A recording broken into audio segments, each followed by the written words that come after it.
What a delicious Thanksgiving feast we had. We were covered in a variety of birds that kept flying down, not to eat food from the table, but to land on our shoulders and sing to us. But the peak of the experience was when we pulled out Uncle Jenk's skull. We ran it through my cousin's astral nativitator, and of course I recorded it, and we were able to hear Uncle Jenks, who is still, unfortunately, in the part of the afterlife known as the Kamadatu, the desire realm, also known as the hell of hungry ghosts. He just kept trying to scratch that itch inside of him by getting more and more stuff, and I guess he's still doing that even after he dropped his body. Take a listen to Uncle Jenks.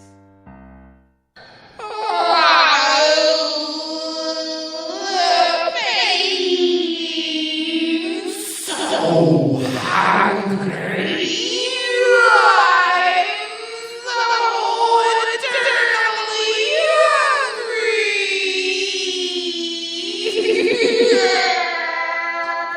We stuffed ourselves on that Miami Beach goose, who not only won the singing competition, the positive affirmation competition, but also won our new category that we're doing, which is the DJ competition. So any animals out there listening who are thinking about entering for next year, don't forget to work on those turntable skills. Here's a small sample of what the goose from Miami Beach laid down. Here comes my mating call. Mating call, mating call, mating call. My mating call.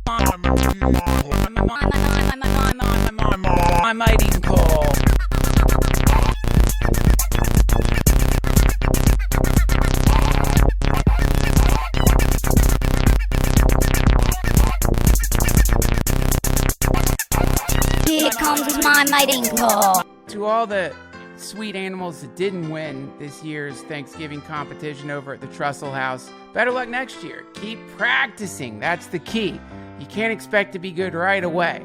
And we're going to cut to 17 essential tips for learning how to get eaten at Thanksgiving right after a quick word from our sponsors. If you're not a druid, why are you sleeping on an old pile of twigs and bird skulls? It's time for you to get a new mattress. Much thanks to Casper for supporting this episode of the DTFH. Casper, they're your gateway into a better sleep situation. Casper creates glorious mattresses that were designed by humans for humans. No offense to the Dynextrions who listen to this podcast. The mattress is not for you. You got 19 limbs and that undergunt. You need a different type of mattress. But if you're human, jump into Casper. Casper products are cleverly designed to mimic human curves, providing supportive comfort for all kinds of bodies. The experts at Casper work tirelessly to make a quality sleep surface that cradles your natural geometry in all the right places.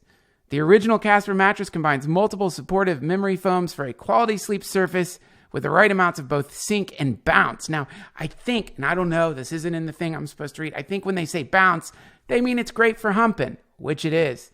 With over 20,000 reviews and an average of 4.8 stars across Casper, Amazon, and Google, Casper is becoming the internet's favorite mattress. All of these are designed, developed, and assembled in the United States, and they have two other mattresses, the Wave and the Essential. The Wave features a patent-pending premium support system to mirror the natural shape of your body. If anybody in the patent office is listening, come on, let's push this one through. Casper is convenient. It's delivered right to your door in a small, how do they do that, size box, which is true. There's going to be a moment where you get the box and you're like, how could this possibly be a mattress? You open it up, this beautiful thing explodes into your home. It's like a sentient comfort rectangle, like a genie out of a bottle. Now you got a Casper mattress. I sleep on a Casper mattress. I slept on a Casper mattress last night. I love them.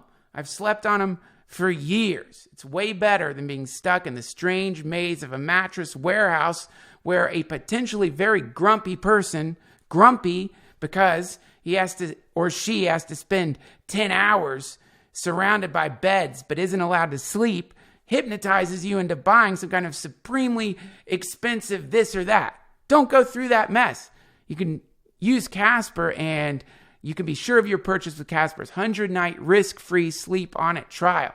That means it's simple returns. You can just send it back if you're not into it. The risk-free means returns. It doesn't mean it's going to protect you from a potential meteor impact or a solar flare or the shifting of the poles, a geomagnetic storm or some kind of earthquake, a portal opening up because of the Large Hadron Collider from which entities pour into this realm and devour all of us. But you will definitely be able to send it back very easily if it's not the mattress for you. Right now, you can get $50 towards select mattresses by visiting casper.com/family hour and using family hour offer code at checkout. That's casper.com/family hour. The offer code is family hour. Terms and conditions apply, my friends. Terms and conditions do apply. Give them a shot. I've slept on Casper for years. My friends sometimes call me. They're like, do you really mean it? Yeah, they're great. I don't like going out, to shops. And I especially don't want to go to a shop to buy a freaking mattress. I'd rather be looking at modular synths, sound systems, fish tanks for that matter. Calendar stores I would rather go to.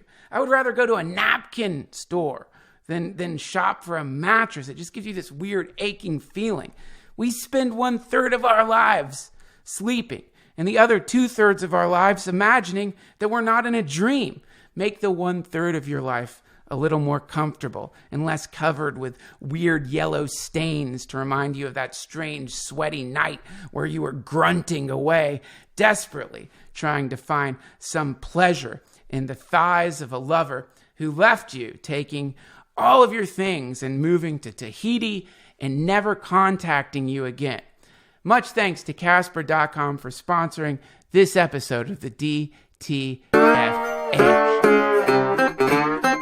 Dear loves, did you know that we have a shop located at DuncanTrussell.com with lots of amazing bits of swag, t-shirts, posters, things you might have never seen before. They're all located at DuncanTrussell.com in the shop. If you're somebody who's been listening to the DTFH for a while and have hissed in horror upon realizing that suddenly there are commercials in the middle of the conversation, I get it. It can throw off the rhythm of the conversation. Some of you are driving and you like to skip over the commercials, which, by the way, I only advertise stuff that I actually have used or like on this podcast. And it's amazing to me that these lunatics are actually letting me pretty much say whatever I want in most of the ad reads. So I like them. Sorry if that makes me a little oinking pig, but these are the people who are really supporting the DTFH. So I don't feel like they're evil. And yet I understand why you might just want to experience a pristine, commercial-free episode from time to time. So go over to patreon.com/DTFH and sign up.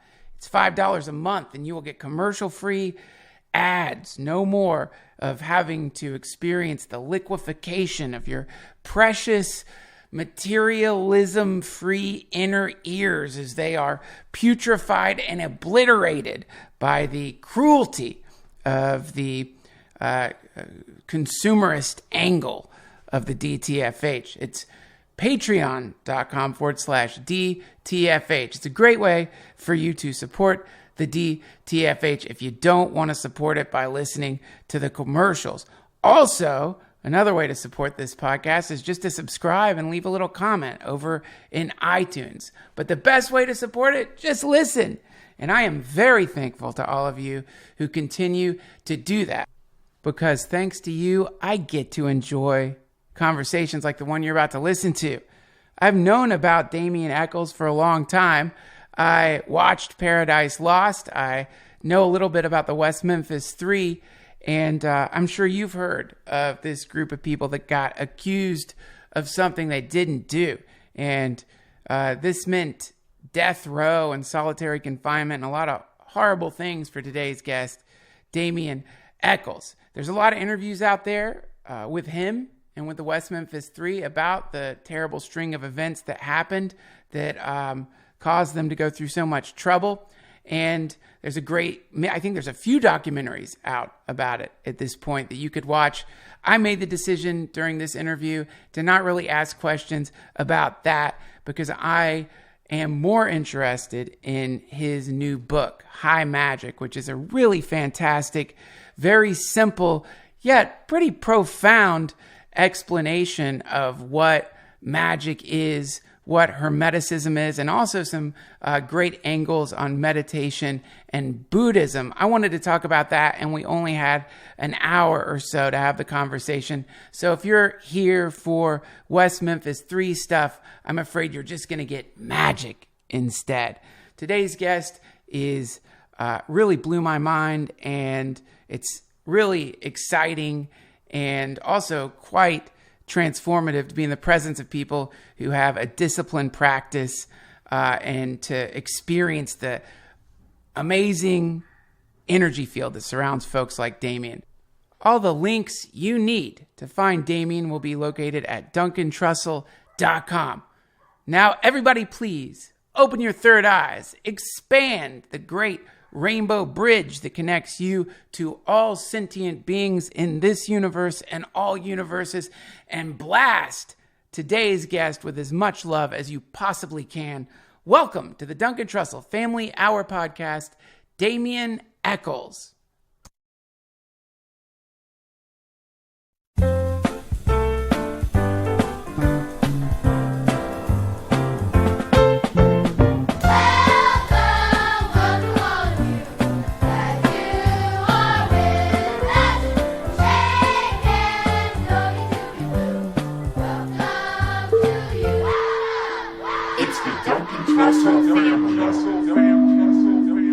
Actually, have you read Reza Aslan's book, Zealot, yet? I haven't.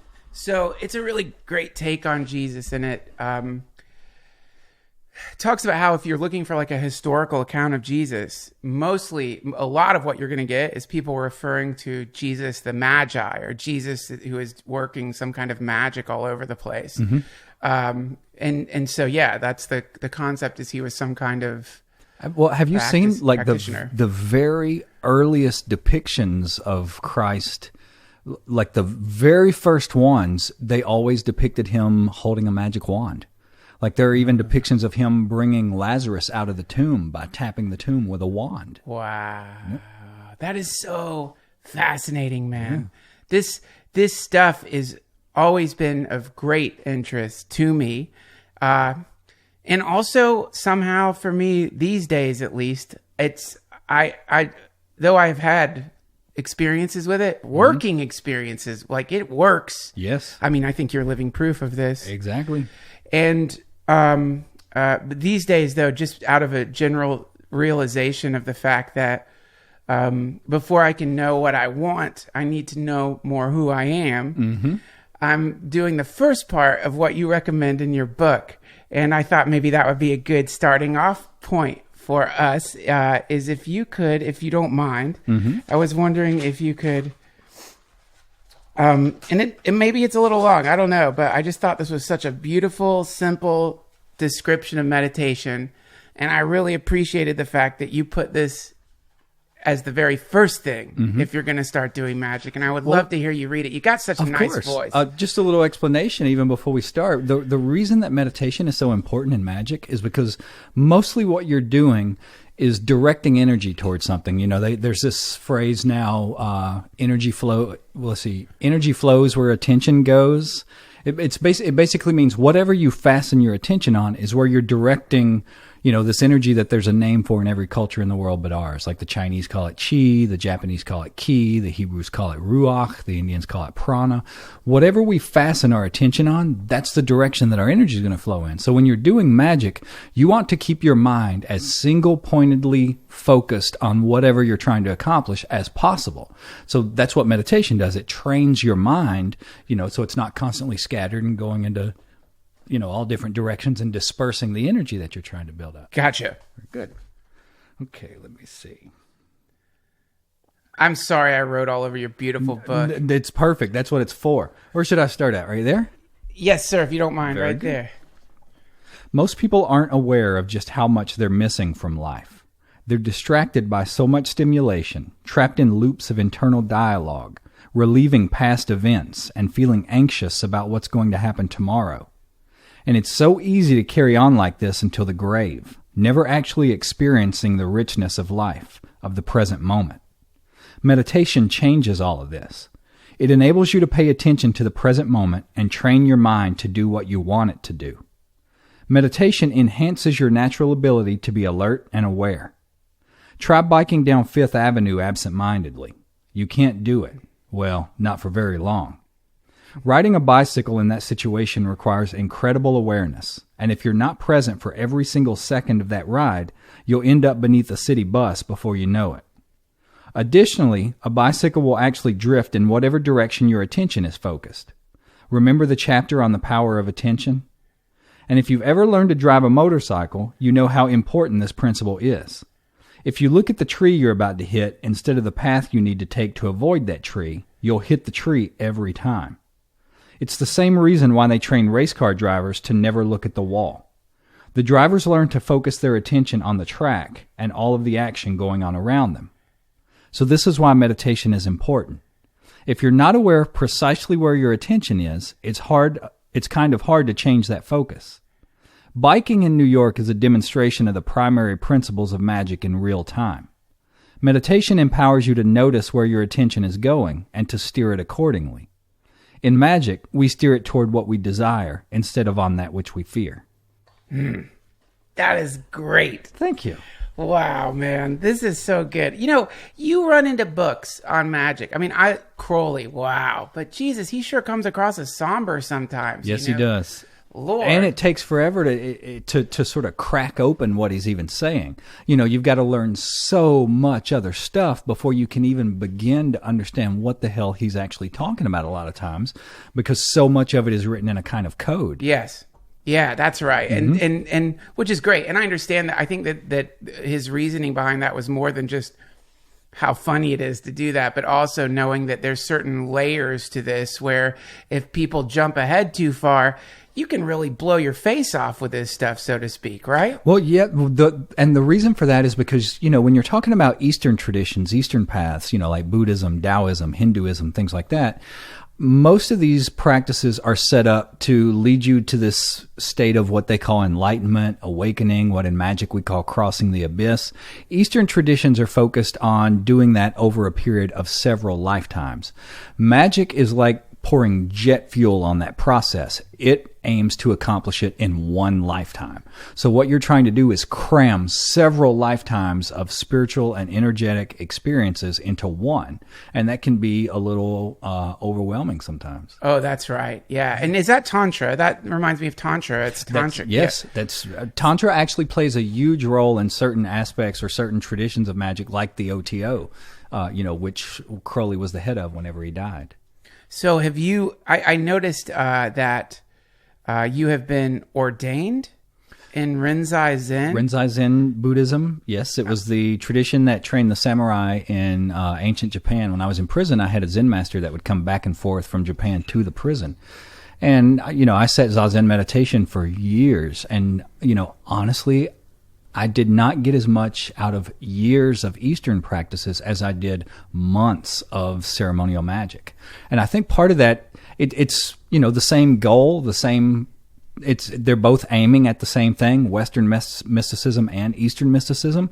But whenever especially someone coming from my background, just poor white trash from Arkansas who has no connection to, any Eastern tradition at all, I had to learn that stuff from scratch. So It was like learning an entire different language.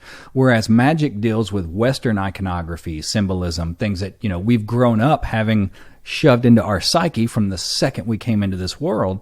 So I think part of us, some really deep internal part, responds to it a lot quicker than it does the Eastern traditions. Oh, right. I've heard different versions of what you're saying. That's cool. Right. Like, for example, like let's take Ganesh, maybe Hanuman, for example, the monkey god. It's like, this is a very powerful symbol, but how many of us have had any real experience with monkeys in the wild? Exactly. You know, but when they were writing about it, this was because this is a symbol. They were grabbing something. Exactly. Yeah. Yes, we didn't have many monkeys in Arkansas.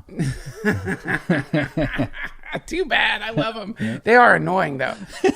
They are. When India, it's like, my God, I got chased off a roof by monkeys. They're really nefarious. I've heard about people having their phones stolen, cameras stolen. They'll run up and snatch stuff right out of your hands and carry it up in the trees with them. They know if you're a tourist or if you live in India, they could tell the difference right away. And yeah, and if you're afraid of them, man, they have a sense of humor. They think it's funny. Like, they're not just fucking with you for some kind of like survival thing. They're watching each other fuck with. Anyway, Much thanks to Robinhood for sponsoring this episode of the DTFH.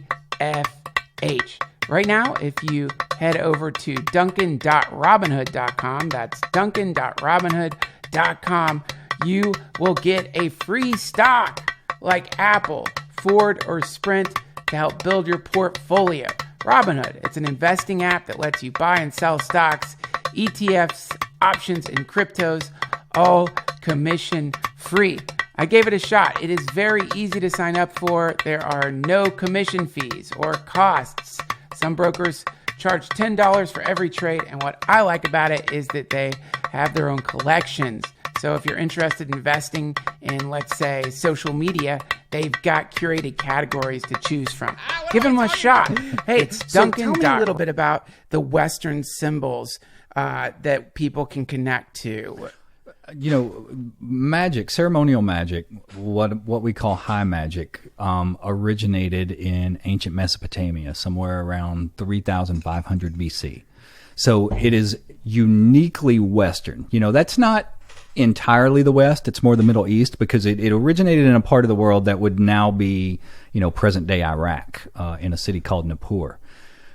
What happened, the way we got it in Europe, was whenever the Knights Templar were sent over there to, you know, escort pilgrims through back and forth from the Holy Land to make sure they're not attacked by bandits, things like that. The Knights Templar come in contact with this current. And when I say current, what I'm talking about, you know how in certain Buddhist traditions, like say Tibetan Buddhism, they talk about, what's the word they use? Empowerments? Sure. Or transmission? Yes. You know, it's like a current of energy that is passed along from master to student. Ceremonial magic is the exact same thing. The Knights Templar started receiving this current whenever they were over there. That's how it makes its way back to Europe.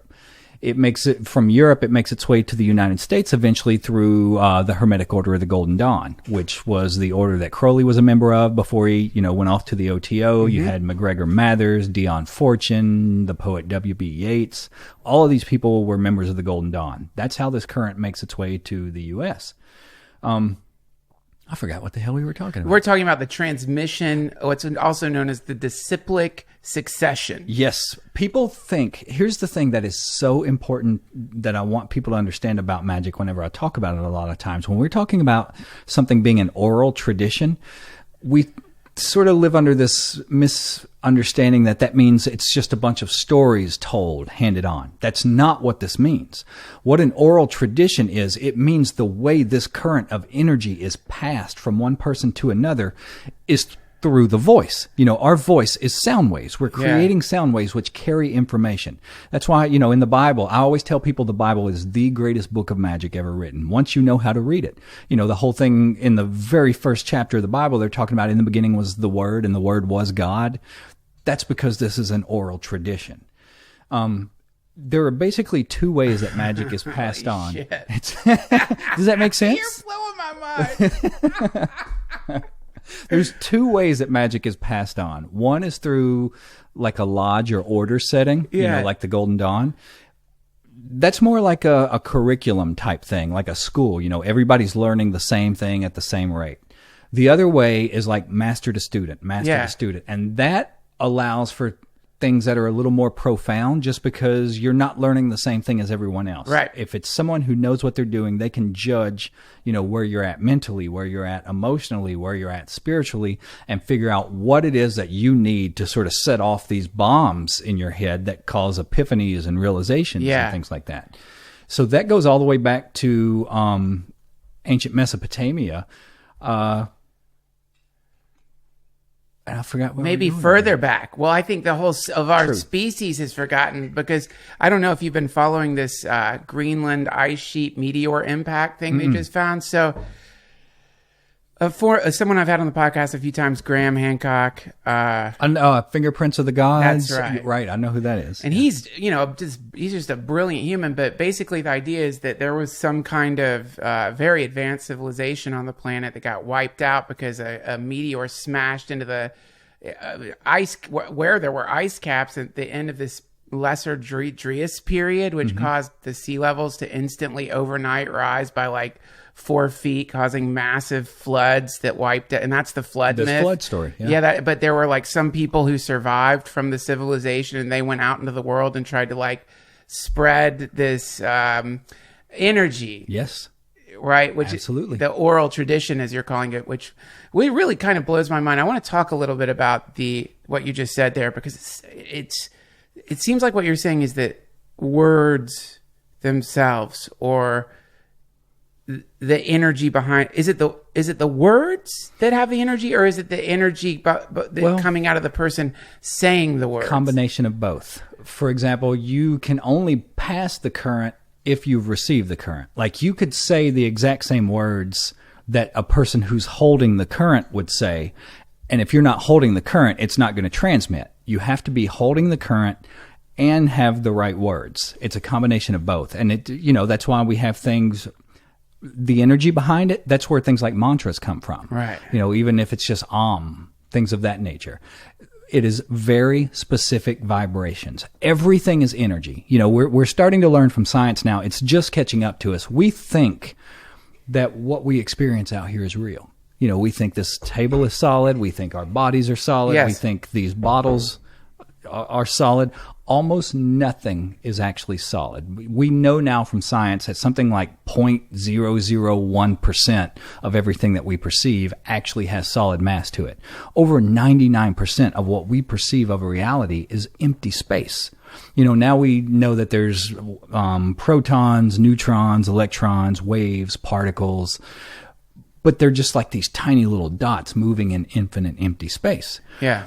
We don't know what over 99% of the universe is made of because our senses do not allow us to perceive it. We can't even perceive the entire light spectrum. So all of this empty space is energy. Almost everything that exists is pure energy.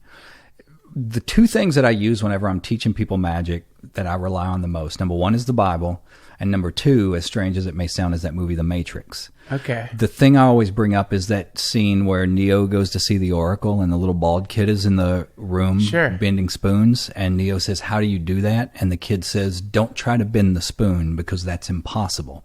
Just know that there is no spoon." That's the key to causing some sort of manifestation in the physical world using magic. There's two reasons to do magic. One is for manifesting something, and that can be anything from a parking spot to the career you want, to the relationship you want to be in, whatever it is. All about creating something. The other reason for doing magic is what I call spiritual sustenance, where you are deliberately invoking energy and intelligences that you then absorb into your energy system, into your aura, to make you grow, make you change, trigger epiphanies, realizations, shifts in consciousness, things of that nature that allows you to, some of this sounds crazy, but what it does is allows you to see that current of energy. Everybody has human teachers in the beginning. We, people that teach us magic, people that teach us meditation, whatever it is. But the point of what those teachers are trying to accomplish is to get your consciousness to a state where you start receiving what I refer to as downloads directly from divinity. When that happens, then magic itself, God itself, the divine architect of the universe, whatever you want to call it, starts to become your teacher. Once, most magical lodges and orders have a grade system. And part of this grade system, this is not anything, anywhere even remotely near the beginning. This is like after you've been doing this stuff for years. You reach the grade where it says from this point on, the magician will look at every single thing that they encounter, come in contact with, and experience as a direct dealing of God with your soul. Wow. From that point, that means there are no coincidences. If you are seeing something, if you are smelling something, if you are tasting something, It is God speaking directly to you. And the more you acknowledge that, pay attention to that, the more it starts happening in dramatic and really profound ways. So everything that exists is energy. That's why our voices, that's why our words are so important. You know, that goes back once again to the Bible in the book of Genesis, whenever Adam is naming everything. You know, he's given all these different animals names. There is power in our speech. We have the ability to shape reality with nothing but our vocal cords. Yeah. You know, I always tell people, don't focus on what you don't want, focus on what you want. Most people spend their lives complaining about things they don't like. Yes. They constantly talk about what's wrong with the world. So you're adding power to it. You're giving it chi. You're feeding it. We're supposed to focus on what it is that we're wanting to move towards instead of away from. So if someone asks you, you know, just for example, you don't have to lie when something is bad. You know, if someone says, you know, if you have a cold and someone says, "Are you sick?" That doesn't mean say no. It means say, "I'm getting better minute by minute." Oh, that's great. My wife, I wish you were here. She would love that. Thank you for the correction. Of course. I fucking do the first thing you said, but out of pure superstition. So if I'm sick, I definitely do. No, I'm fine. Oh, shit, that's great. I'm getting better. This is passing. It's passing. Exactly. And, well, you know, just that example, when people are sick, people not only speak about the negative all the time, they also visualize it all the time. And they don't even realize they're visualizing it because they think, you know, when you hear the word visualize, you think it's some profound thing that you're doing, you know, in a room full of candles and incense and wearing a robe or something. We visualize all the time. Right. So, you know, most people will say, I hope I don't get the flu this year. You know, the neighbors have it, and every time they have it, I end up getting it, and it's twice it. Well, whenever you're thinking about all that, what you're doing is visualizing yourself being sick. So you're putting energy into it. Yeah. You are manifesting something you don't want. That's what I mean about how everyone is doing magic all the time. They just don't realize it. The point of doing these practices is to harness that, to train that. So you're putting energy into creating the reality you want to experience instead of the reality that you're fearing. Because fear is a very real energy too. Yes, it is. And this, to me, this is, I think, why most of this type of teaching that you are engaged in is usually starts with a warning, which is this is real, and it can be very, very, very dangerous if you haven't done the work to help dissipate that fear. And this is one of the topics I wanted to see if you could address, which is what can happen is that someone comes to this in a fear state. Mm-hmm. And because you're afraid, you're in a hurry. Usually, you know, as they say, fear is cold anger, I've heard. So you're kind of in a hurry.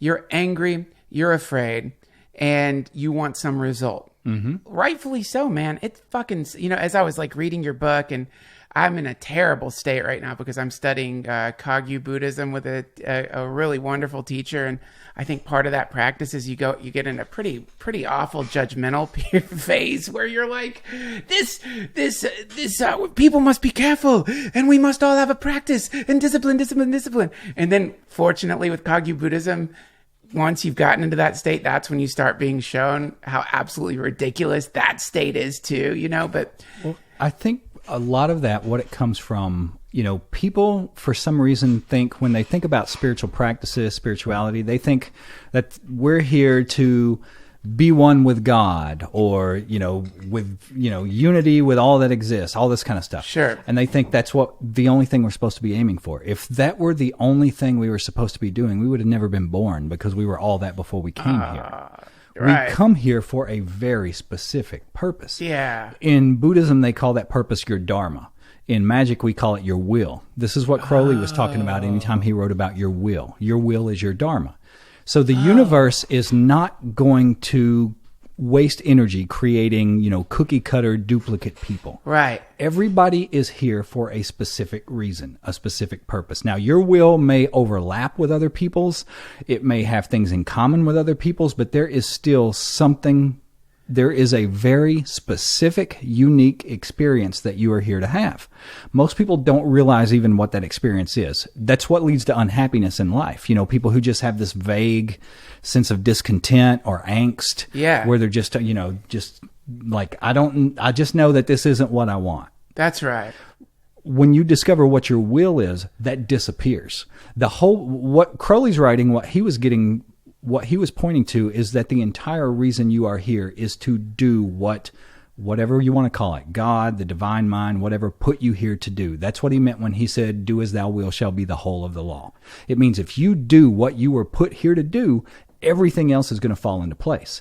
But before you know what your will is, a lot of times, you have to go through the awakening process, you know, what they call enlightenment in the East or crossing the abyss in the West. Well, whenever you go through this process, suddenly everything that is not you, everything that is ego, starts to fall away, and you start to see what you really truly are and what you really truly are not. Now, when that happens, it will cause profound changes in your life. Because 99% of what we do with our life is ego-driven. And by ego, I don't mean, you know, people, whenever they hear that word, they think it means somebody that's full of themselves. Right. And that's not what it means. Ego is anything within your psyche, anything within your consciousness that creates the illusion that you are separate from other people, from God, from the universe, from anything. Any sense of separation that you have is ego. Well, what happens whenever you transcend that, whenever that starts to disintegrate, whenever you start to see through the illusion of ego, you start to see what you're here for. And your first clue to what you're here for, what your will is what really makes you happy. What is it that when you do, you lose yourself in it? You get so immersed in it that you don't think about anything else. That's what your will is. Well, when you start to reach that point, you'll start to look around you and realize the mess you've made of your life. It could be something as profound, like the example that I give is I've seen, you know, like people that say whenever they go through this process, they realized like they were born the wrong sex. Yes. Like suddenly I'm awake. I realize I don't want to be a man. Yeah. I want to have the experience of being a woman. That's what I'm here for. Well, if you suppress that and you say, you know, that would upend my entire life, and you start pressing that down, then it's going to create psychic tension, force, and pressure that is going to then manifest in all sorts of ways. It's going to make you even more miserable in life. Yes, it could be anything from cancer to just all of your relationships to disintegrate, you lose your job, whatever it is, because you are basically fighting against God. Wow. Does that make sense? Yes. There you go. Who trained you? A little bit of everyone. A lot of what I had to learn, like technique-wise, when I was in prison was through trial and error. You know, I would just have to figure out things. Here's the thing I always tell people about magic is, you know, people will say to me sometimes, well, I don't believe in magic. And I say, well, actually, what you mean is you've never done it, because magic works whether you believe it or not. You know, that's like saying, I don't believe in meditation. If you're doing it and you're not seeing a result, that means you're not doing something exactly right, and you have to keep tweaking it, because none of our psyches are exactly the same. So the technique or the way I do a specific technique may work amazingly well for me, but you may have to tweak it a little bit, change it a little bit, do something slightly different before it triggers something in you. So I had to learn a lot of that. I also had teachers. You know, I had, like I said, the Zen master from Japan. I had a chaos magic teacher, a guy named Stephen Mace. For people who want to look that name up, you can find, you know, books that he's written out there. We corresponded when I was in prison. Also, since I've been out here, I've come in contact with people, you know, like we were saying about this current of energy being passed on. Yes.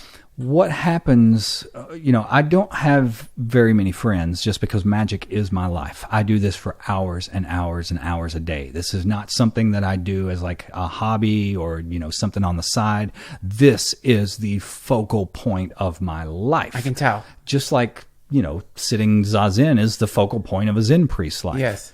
Magic is what I am. That's what I realized. That's why I wasn't miserable a lot of times when I was in prison. Yeah. Is because even in there, in a hellish situation, I was doing what I was put here to do, which was magic. That alleviates a lot of suffering. Right. But I also out here have a couple of friends that are as devoted and dedicated to this as I am. And we don't get together very often because we're all spending our time doing magic.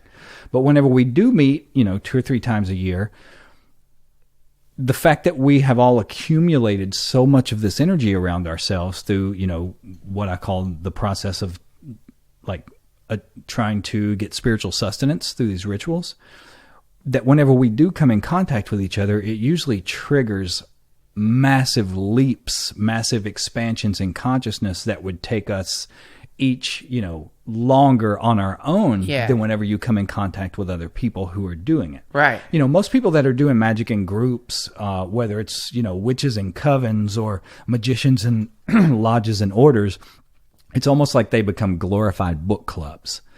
I honestly think it's better if people practice on their own every single day. Number one, you don't get involved in drama. There's no politics, any of that, and then come together for specific reasons, specific occasions. When that happens, it's like atomic bombs go off. Yes. So a lot of what I learned also, a lot of the changes in my consciousness and psyche comes from coming in contact with people who are, bearers of this current of energy.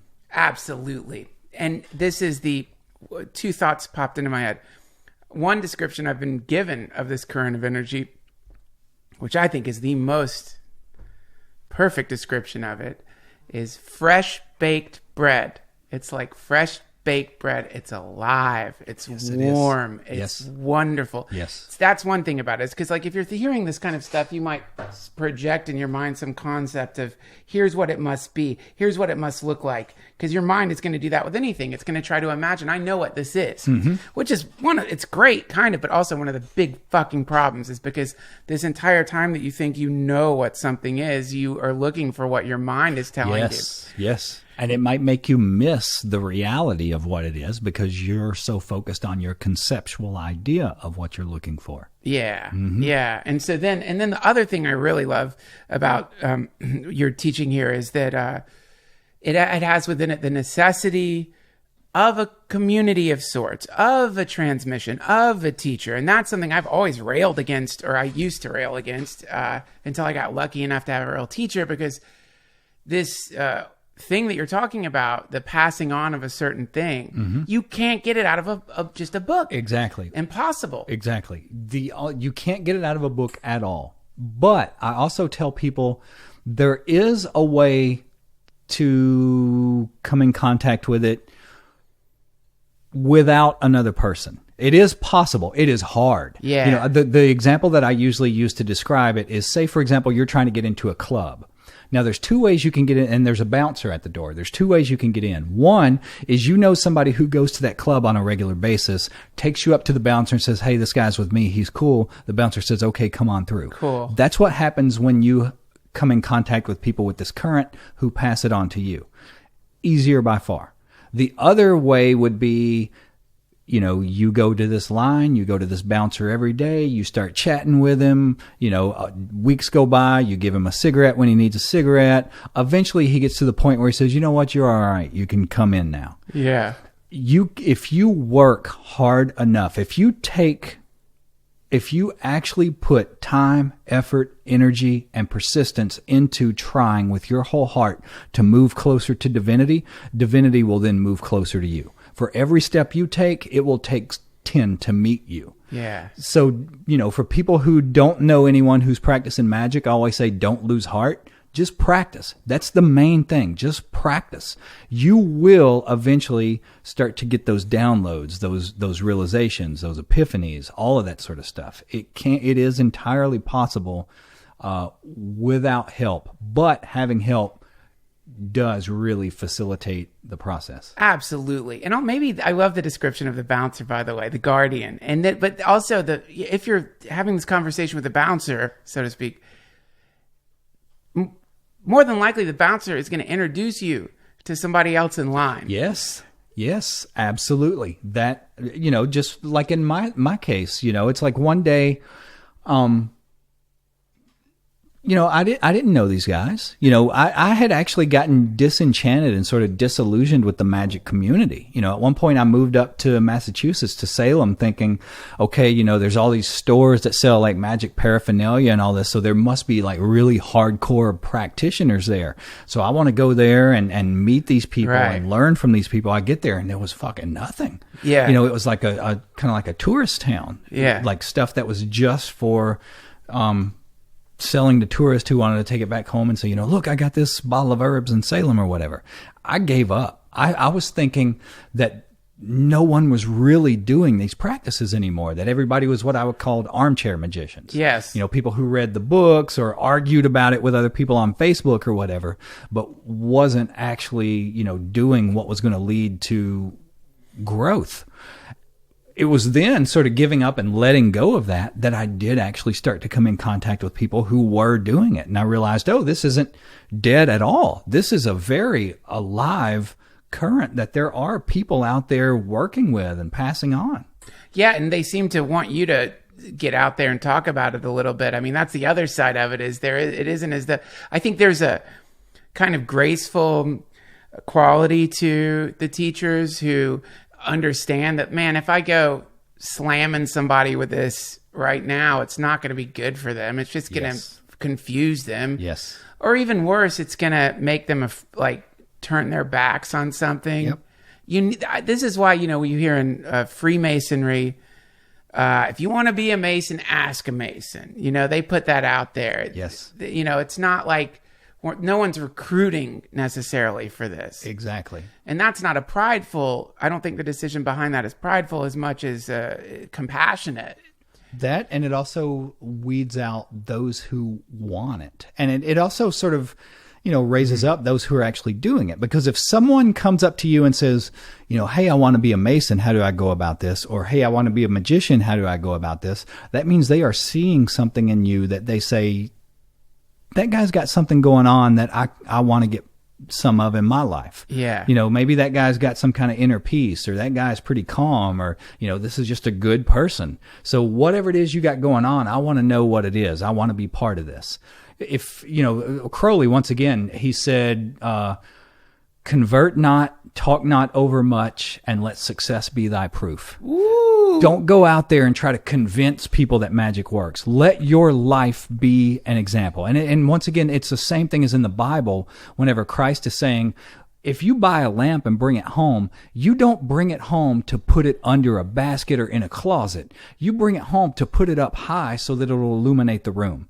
What he's saying is that the more you use magic, the more magic will use you. Magic wants to spread in the world. Whatever you want to call it, God, the divine mind, it wants to bring more of his presence into the world. So the more you're working to bring it into your life and into yourself, the more it will raise you up like that lamp so that other people see you and say, what the hell's he got going on over there? It looks pretty cool. So you're saying there's nothing to be ashamed of when it comes to that sort of thing. Exactly. Yeah, I know what you mean, but it's a funny thing, isn't it? Where if you're having this experience or that experience, there's a sense that, holy shit, especially maybe in the beginning phases of it, where you're like, oh, are you kidding me? It's like, not only is it real. Yes, you do. You want to go through the world in the beginning. I think everybody has, whenever you start to see, oh my God, this actually works, you want to start running around telling people, stop watching Jerry Springer and look at this. Yeah. Stop worrying about what celebrities are getting divorced today and look at this. I found something that you can use to change your life, but nobody really wants to see it. And I think it's because we're all at different levels of consciousness. You have to wait for someone's consciousness to evolve to a vibratory rate that is going to be acceptable, is going to be in a frame where they can accept this teaching. If they haven't reached that state of consciousness, even if you can convince them to sit down and look at these teachings, they're not going to get anything out of it. Right. It's not going to click because they're not in the right pearls frame of before mind for it. swine. Exactly. That's exactly what that means. Yeah, and it's a kind of, there had to have been a nicer way to say it, but I get it, man. The guy was going to get crucified. He probably wasn't feeling so great about him at that Exactly. moment. Exactly. Yeah. Do you think that the reason you ended up imprisoned is because, this sounds so weird, good karma, in the sense that we don't have, like, you know, in the type of Buddhism I'm studying, many of the great teachers, they had to go up into caves.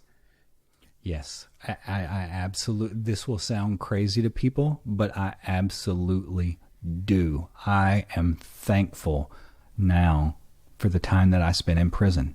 You know, even for some of the most horrible things that happened to me, say, for example, you know, when I was beaten so bad that I was in a lot of physical pain, if I would have been out here, I could have just went to a doctor. I didn't have that option in there. I had to find ways to help me cope with not only the emotional and mental anguish that I was going through, but also the physical anguish, the physical pain. So that pushed me constantly to keep exploring what was possible with these practices. The more results I experienced, the more it started to convince me that, well, I'll just say that by the time that I got out of prison, I didn't even feel like I was in prison anymore. My cell almost felt like a control tower where I could reach out and touch anything in the world. By the time I walked out, I was doing up to 8 hours a day of these practices. I look at people out here now who think that I had like a horrible life. And don't get me wrong, there were some pretty unpleasant aspects of it, you know, whether it was beating or starvation or, you know, just living in fear sometimes that these people are going to kill you at any minute, whatever it is. Still, I think I had a better life than most of like the millennials I see that are sort of flailing around out there now trying to figure out who they are and what they're going to do with themselves. I never had to experience any of that. Right.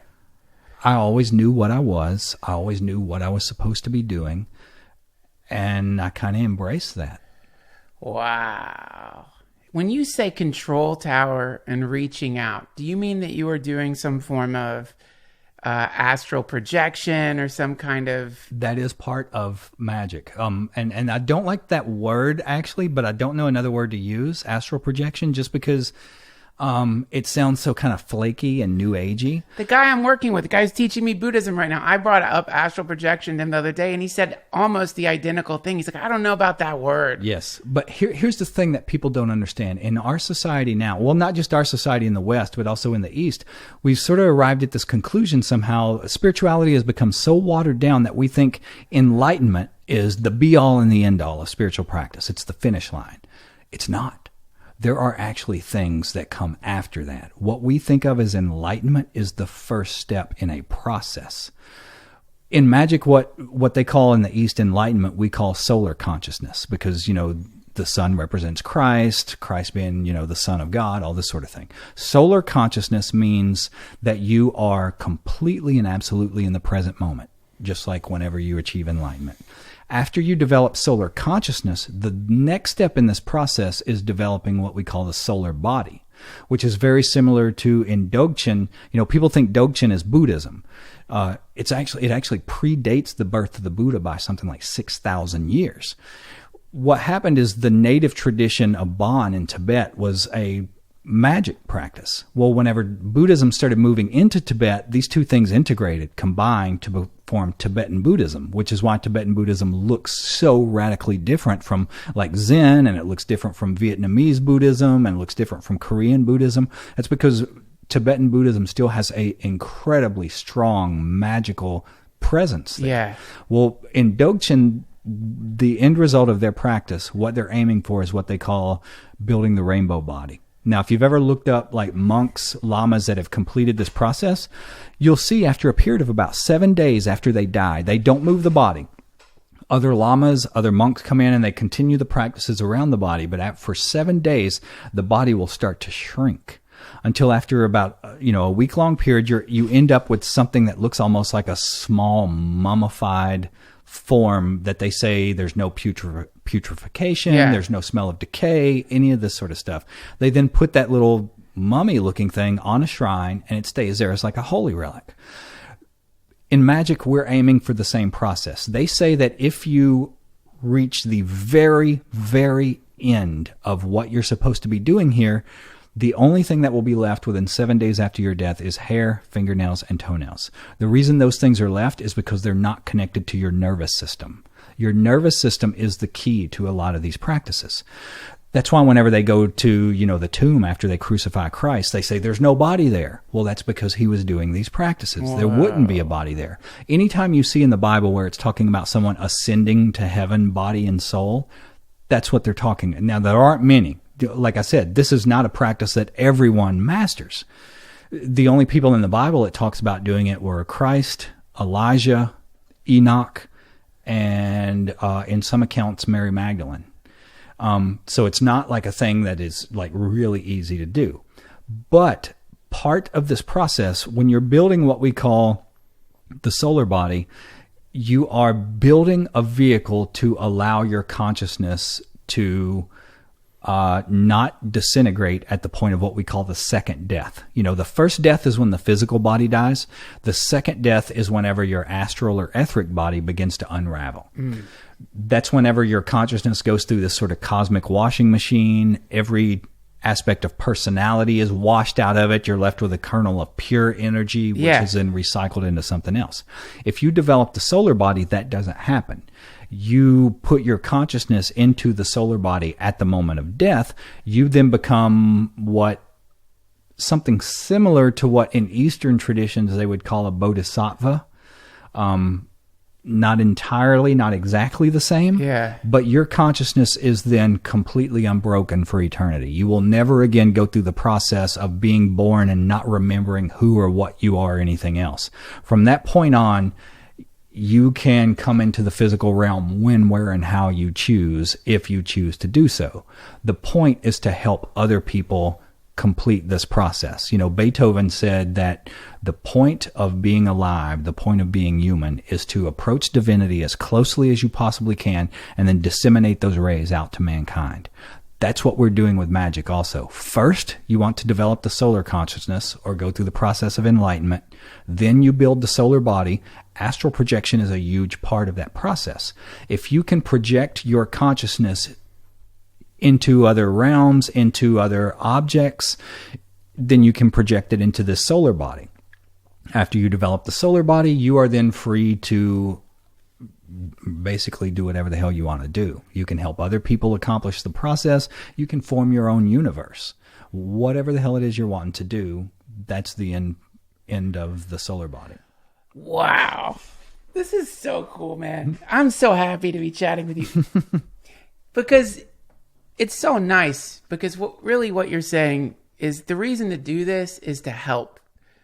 It's not like, and this is what I love, is because it's not like these beings, maybe bodhisattva is the right word for it. I don't know. But in Magick, they usually call, and this is another word that sounds horrible, but they call them secret chiefs.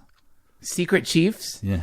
Yeah. And this is when we were talking earlier, you were saying that there is this possibility that you can actually make contact with someone who isn't in a body. Exactly. Who can start teaching you. Exactly. Potentially. Exactly. Regardless of where you may be. Exactly. Yeah, and this is actually one of the teachings in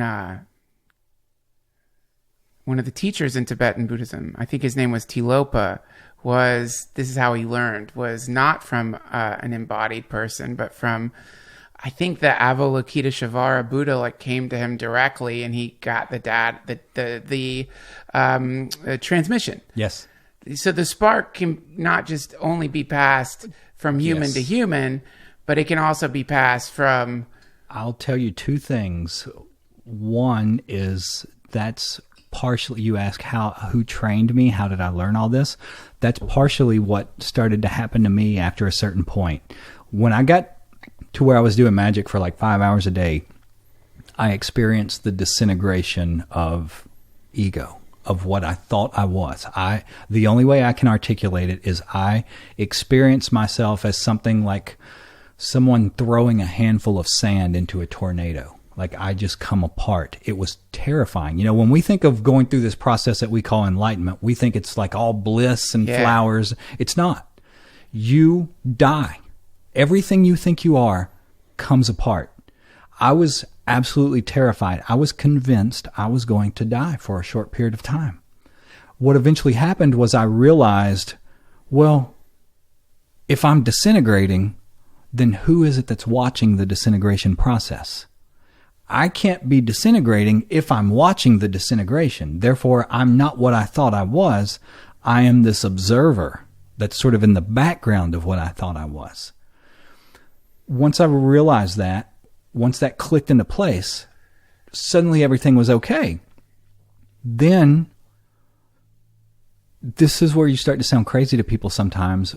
It's exactly like what you described with the guy who was, saying he received these teachings from Avalokiteshvara.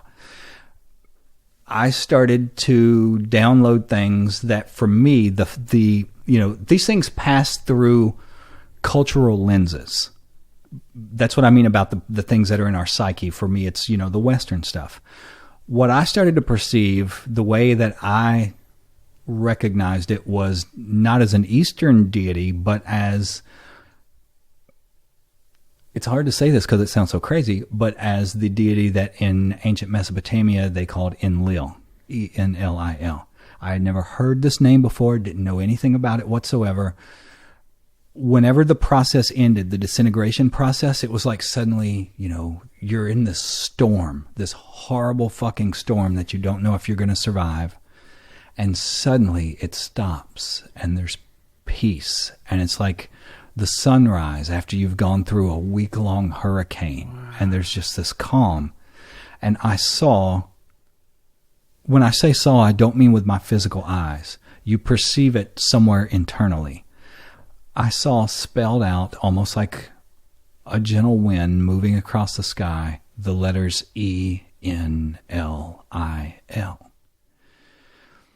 A couple days go by before it even occurred to me that I'm like, okay, I don't know what the hell that is, but that's an interesting experience.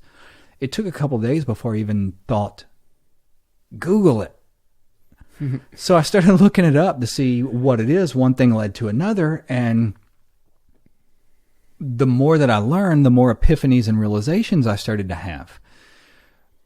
What I realized was, when you first start doing magic, you invoke angels, archangels. These are intelligences that underlie certain energies. Like, it could be planetary energies like Mercury, Jupiter, whatever. It could be elemental energies, earth, air, fire, water. It could be zodiacal energies. Whatever it is, these are the intelligences that underlie these energies. You invoke those directly into your aura, into your energy sphere. The reason you do that, what I always tell people, magic, think of it as like a glass of water that you leave sitting until it gets, stagnant and gross, like a fish bowl that hasn't been changed in a long time. Take that glass to your kitchen, turn the faucet on, and just hold it under the faucet and let it overflow and overflow and overflow. Eventually what happens is you're left with a clean glass of water again. Cool. That's what we're doing when we're doing magic. We're invoking these energies into ourselves over and over and over, flushing ourselves out. Right. Whenever I had this realization, whenever I came into, brushing against this intelligence that the Mesopotamians called Enlil, once I started invoking that along with the angels, it increased the process 1,000-fold.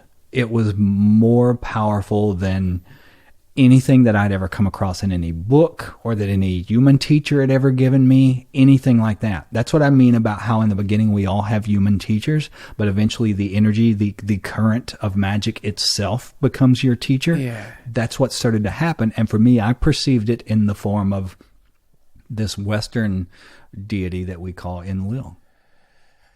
Whoa, dude, that is so cool. I understand also your hesitation, because it's like it makes you sound crazy. Well, yeah, it makes you sound crazy, and that's, that part of it is like, at some point I really do understand why lodges form, because I think groups of people who are having these types of experiences for real, because the problem is people who are authentically having a kind of hard drive problem begin to have these experiences too. Yes. Because it's not necessarily because they're going crazy. I think one way to put it might be, imagine if you couldn't control the blinds on your windows, and they were just flying open at random times, and you were having to deal with looking out at this crazy landscape. So, like, similarly, I think people live in these sort of enclosures that have these closed windows. They're sealed, and then when death happens, or disease, or catastrophe, or love,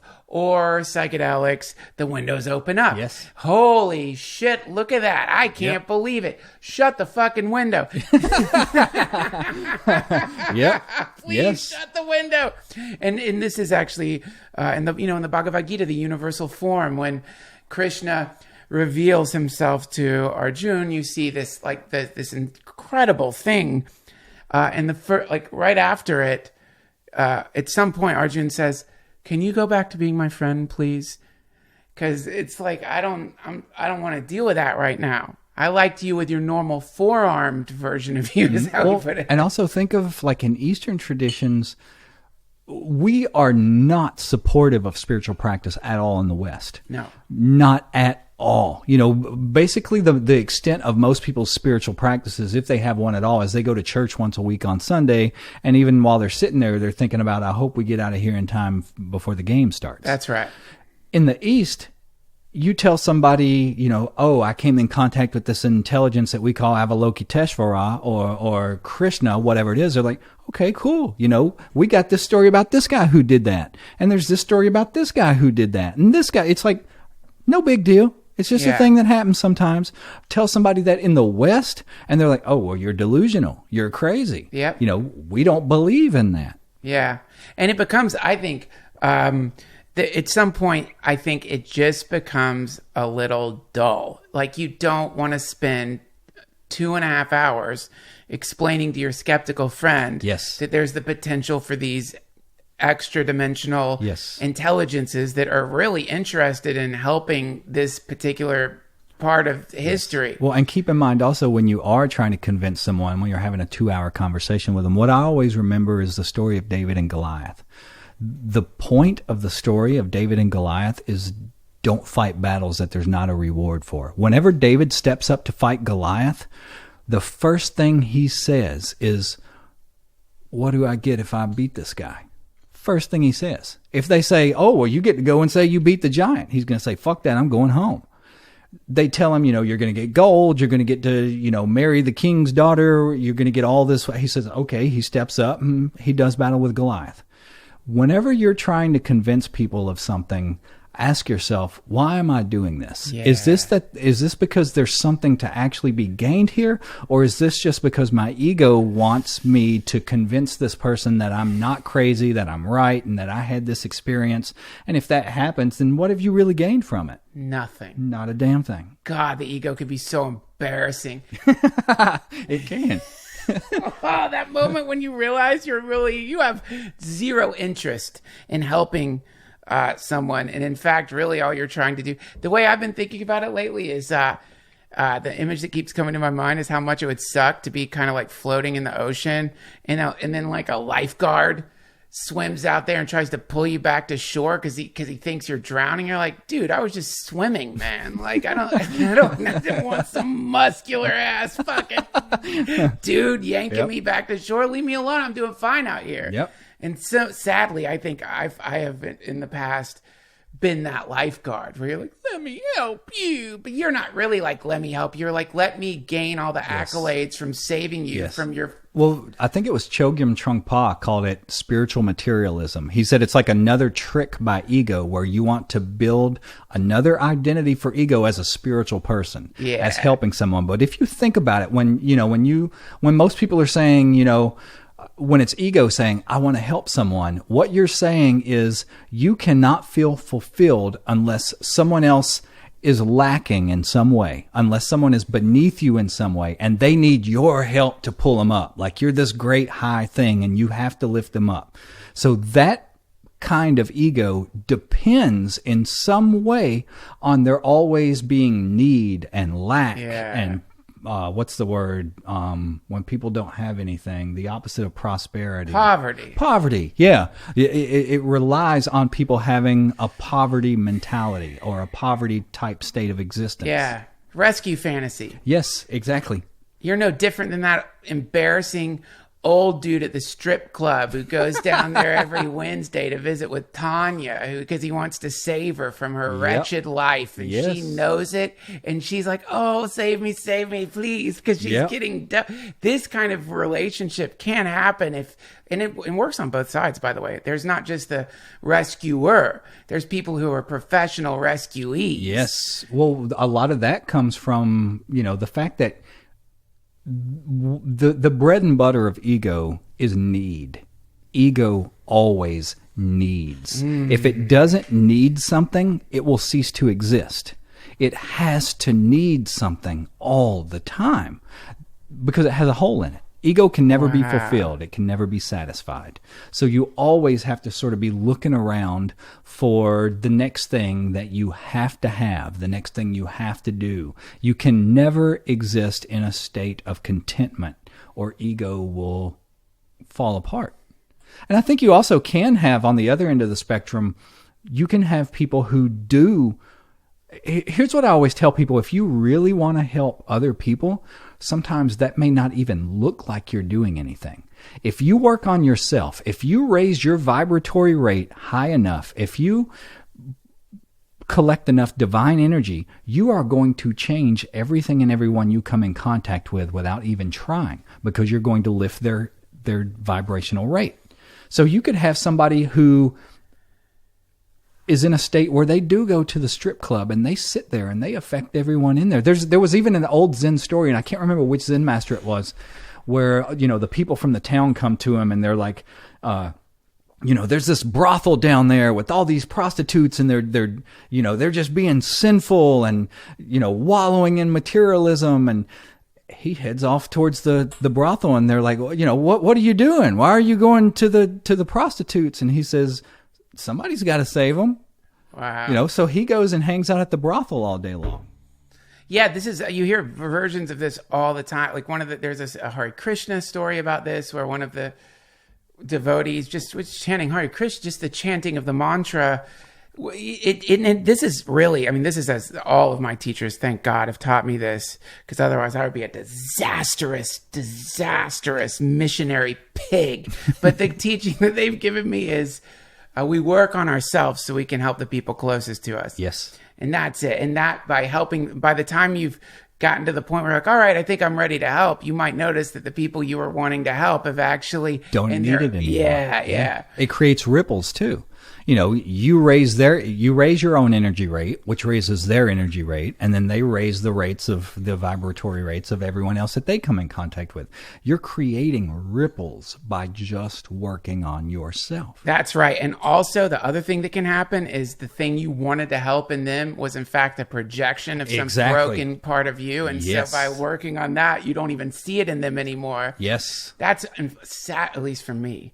Sadly, that seems to be more often the case, is the whole thing, whatever it was, like, I'm going to, this or that. It was some unbearable truth in your own heart that you didn't want to take a look at. Well, that's the whole thing about attachment. People have a really hard time, even, some of the Buddhist scriptures are really hard for people in the West to even understand exactly what they're reading. Like, most people in the West have trouble figuring out or understanding what is attachment. What do you mean there's a difference in love and attachment? How do I know the two? How can I tell them apart? Well, it's exactly what you just described. What attachment is ego projecting onto other people so that you don't even see that person. You don't even see the actuality of who or what the person is. You see who you think they are. You see who you feel that they are. So if you think you love that person, you don't actually love that person because you can't even see them. You don't see them as infinite consciousness. You see them as whatever you're projecting on them. Yeah. Therefore, you can't even see the other person, much less love them. You have to get through the attachment before you can experience true love. And you can't get through the attachment until you start to see that it is like a projective quality of ego. Wow, man. Holy shit. It is 2:05. This time went by so fast. I am so lucky.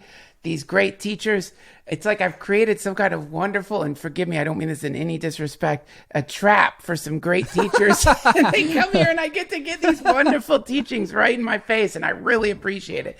Thank you so much. Thank you for having me. And I mean, this is fun. This is, like I said, this is my life. This is all I want to talk about. It's all I want to do. So for me, this, it's like this brings me a tremendous amount of pleasure. Yeah, well, me too. And I please, if you don't mind, if you could just tell listeners where they can find you. Are you teaching classes in New York? I do. Sometimes I also do them other places. I'm getting ready to do one. I'm going to be back here in California when's it, May? April. I'm going to be here in April at Joshua Tree to do like a weekend retreat. It's going to be like a 2 or 3 day. A 3-day retreat here in Joshua Tree in April, but I also do some in New York. They can find me just usually on all social media. I just go by my name, just at Damien Echols. Instagram is where I'm most active at, just because it seems to have the less negativity out of all the things. Or they can find me at DamienEchols.com, DamienEchols.com. Great. Thank you so much. I'm going to have all the links to find you. It's been a real joy chatting with you. You too. Hare Krishna. Thank you.